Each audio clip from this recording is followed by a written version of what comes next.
Yaxşı bugun sizlarga ilib kelganim bo'lsa, do'konimizda sotilishi eng yaxshi bo'lgan shokoladlik ay prənik uyinglarda faqat bir kavshang bo'lsa qila olasizlar.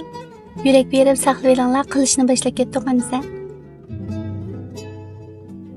Bir qachimizga undan 1 kilo, seriq maydan 500 gram, fodafindan 6 gram janglab talqon qilamiz. Mushu seriq may bilan uni tekshi qo'limizdan olganda aralashtirib, mushu talqon oldiga kelguncha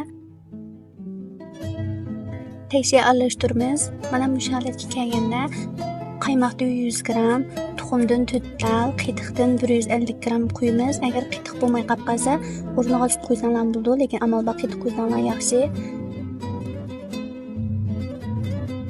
Andan xamirimizni yuvgansak bo'ladi. Xamirning holati normal xamir holida kelsa bo'ladi. Unda pek pishirib etmasanglar bo'laveradi. Xamirimizni mana bu shalat qilib 20 gramdan muvofiq miqdorda ursak bo'ladi. O'zingizlarning ehtiyojiga qarab qilsanglar bo'ladi. Men 20 gram qildim. Ezish mashinasiga solib, ezib bo'lgandan keyin ustiga eris qo'yamiz. Uni aralashtirib, mushtan yumshoq holatga keldi. Qo'lingizga chaqilishib turgan holat bo'ladi. Xamirimizni so'lib qo'ygan xamirimizni yumaloq holatda ichib, mana shu ko'rsatilgandek mush holatda tugamiz. Tugib bo'lgandan keyin ikki uchini mana mush holatdan inchik qilib, mush holatda qo'ysak tayyor bo'ldi.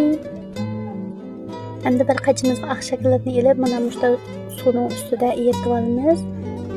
Eritib bo'lgandan keyin pishib chiqqan pranikimizni mana mush holatda milaymiz. Ananikin buning yerimiga men atirgul berib sepdim. Agar sizlar boshqacha holatda bizsanglarmi bo'ldi.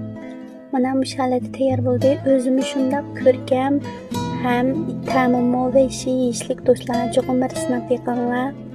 Buningga har xil tatli turmalarni yo'llab turman. Meni qo'shib olishni unutmanglar. Xo'sh.